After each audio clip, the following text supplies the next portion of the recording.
video that I was wearing my PVS t-shirt. I just thought about it. I've got these guys here, you know. So listen, I've probably made a video like this before, but I feel the need to keep making them because I like to think there's people out there that is discovering this film for the first time. And if you haven't watched it, please, I encourage you to watch the Ultimate Edition and no other version. Okay?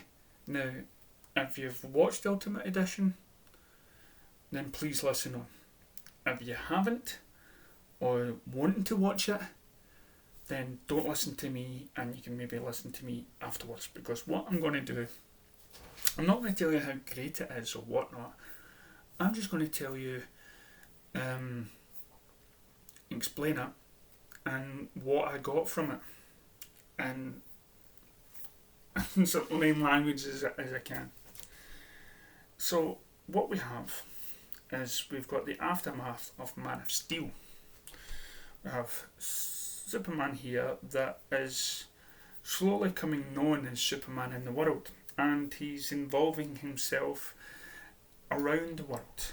You know, there's no longer, truth, justice, and American way. This is, and it's sort of like hinted at, that he is everybody, every nation. It's not just America. He's the world's hero.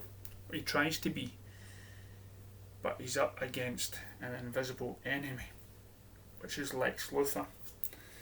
Lex Luthor, who comes in contact with some information that Superman isn't the only villain, isn't the only superhero or meta out there. Meta means, somebody with great abilities.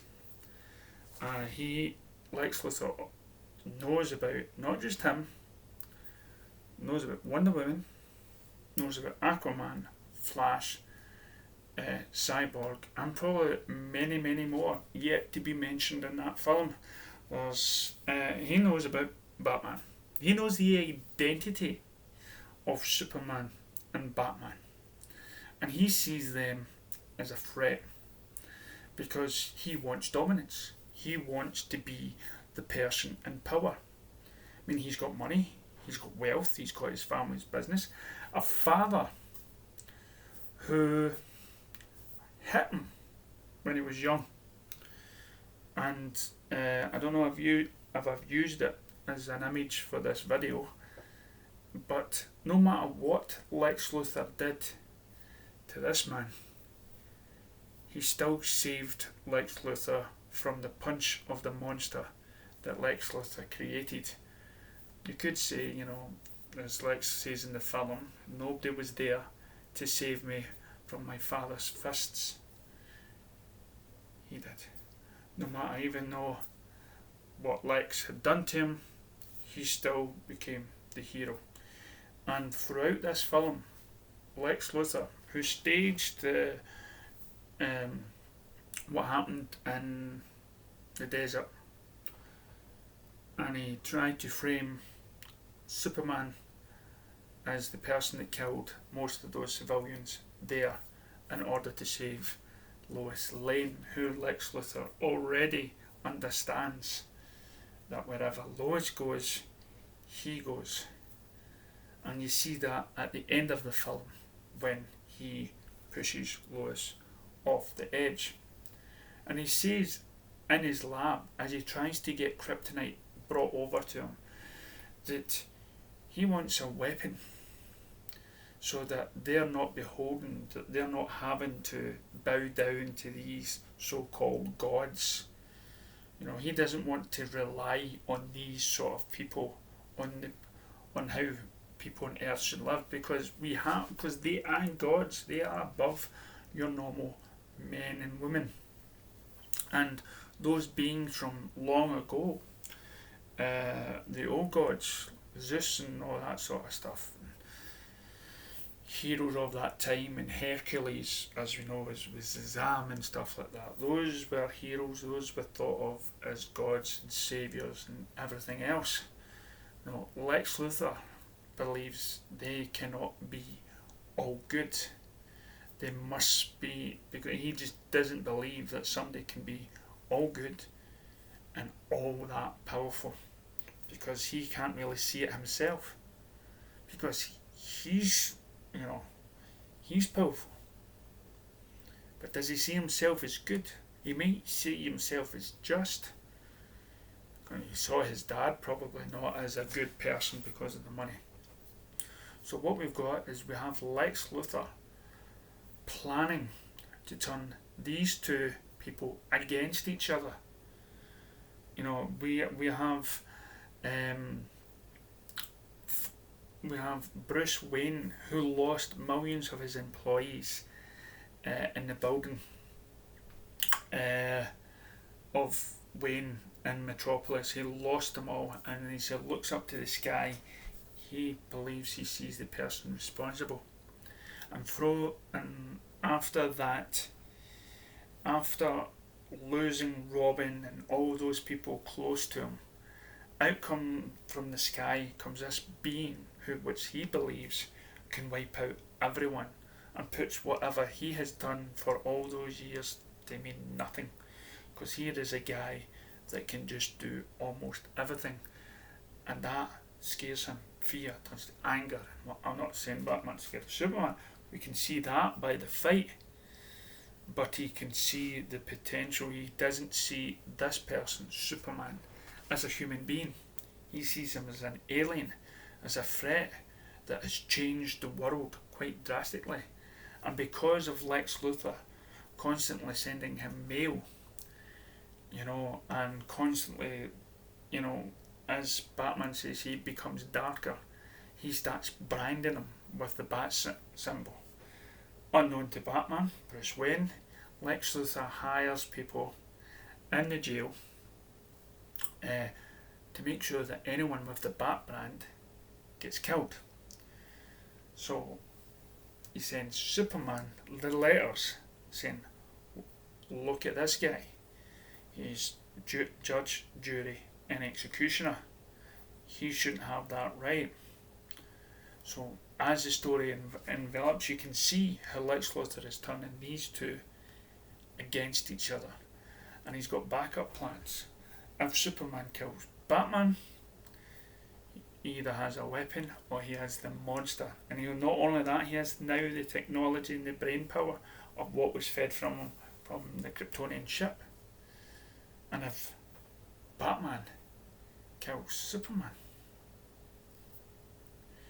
he also has a way to kill Batman. Probably by announcing that, that Batman was the one that killed Superman in the face of the world. Let's face it, Lex Luthor has loads of ways on how to really. He's already destroyed Batman, the man that he was, by feeding him all those lies. So the Batman you see in this film isn't the Batman but in the comics, in the comic book world, you see Batman at his very low. And there's many times when Batman started in comics, he killed. And so had Superman in the comics. But what happens in this film, which is clever, is you have Superman who questions himself, why does he do this? Why does he save people? Nobody likes him, nobody loves him, nobody trusts him. He's trying to do the right thing. People are blaming him. But Lois Lane, who he loves him no matter what, proves his innocence. She wants to stand up for this person because she knows the hero he can be. Wonder Woman, she's turned her back against the world because she has seen the history of, she's lived for 100 odd years and seen the cruelty that man has inflicted on man through all the wars that it has done, and she has given up hope And these two are bringing them back to the forefront and saying, we can do this, we can make a difference. And in the end, we have a great scene where Bruce, who doesn't see Superman as human, sees him as, a devil from the sky, as Lex Luthor says. Hell doesn't come from above, it doesn't come from below, it comes from above. But in that moment, we have the scene where Bruce, always tormented by the death of his parents, and at the time, he was lifted up by the bats, being by a kind of figure of speech, by a symbol, because that's him becoming the Batman. He's lifted into the light. He knows how to deal with the darkness. But since then, he's been brought back down into the darkness, into these monster nightmare dreams that he has. He doesn't see him as this human being until he mentions the word that haunts him forever, Martha. They both share not only the same name of their mothers, Martha Kent, Martha Wayne, but in that moment he realises that he is the man with the gun. He is the one that's just about to take the son away from the mother. He no longer sees Superman being an alien of great power and everything else. He sees him as a human being. And as Batman stands there, he's enlightened. He becomes slowly bringing down his hatred. Alfred was right. Everyone was right. Bruce Wayne had lost it. He's standing there with the gun. With the spear. He might as well be standing there with the gun. And he looks down, and Superman doesn't beg for his life. He begs for his mother's. And in that fight, a lot of people, he could have killed him easily, but he didn't want to. He had enough of killing. He wanted to, just for him to listen. And of course he underestimated what he might have, and he was not listening. And that Martha moment is what took him out of it. And then in order for him to redeem himself, he had to save the mother that he couldn't save when he was a wee boy. And by saving his mother, he can save a part of his soul.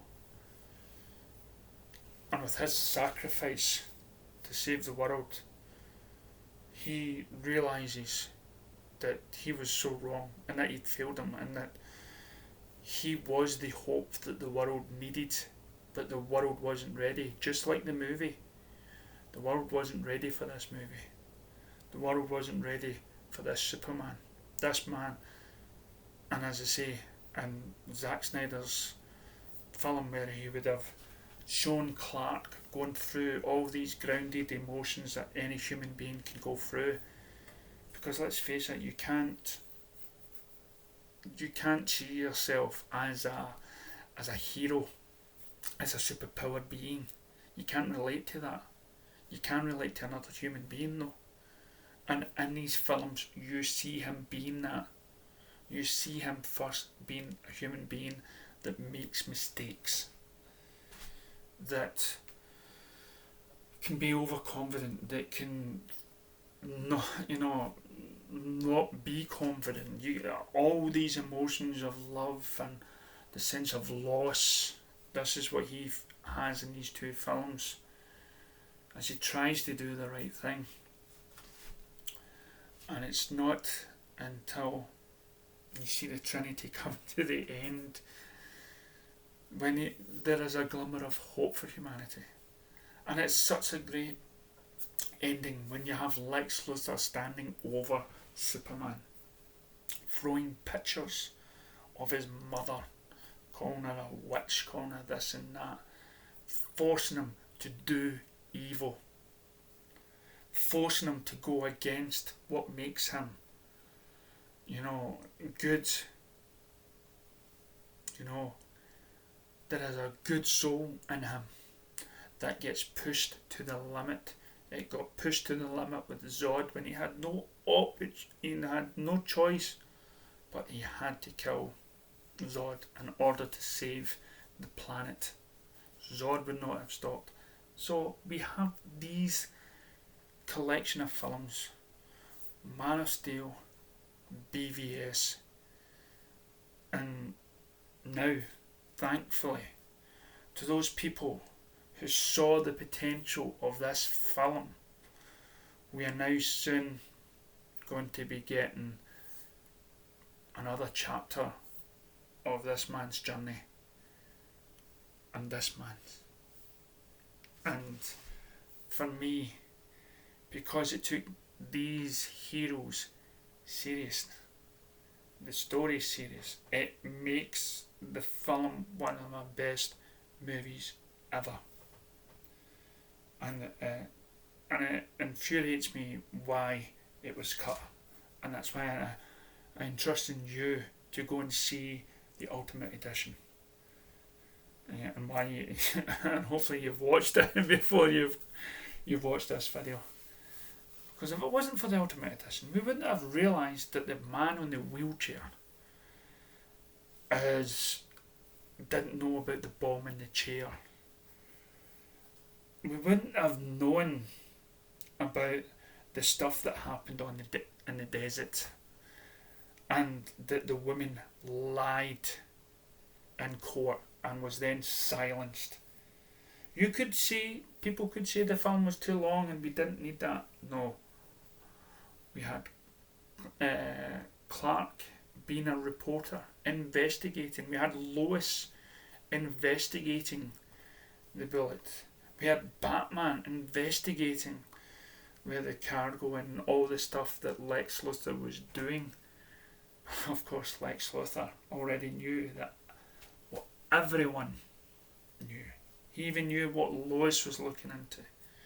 This was a very intelligent film, and it deserves a film that just, connects with this so much. And that is why there are so many people around the world today that is jumping for joy that we are going to get it. And let us hope there will be many more like it to come in the future. If you liked this video, or you want me to go in even more about this Man of Steel or whatever, please let us know. I make it up as I go along. I don't script anything or write things. There's probably 1,000 things I could talk about this film.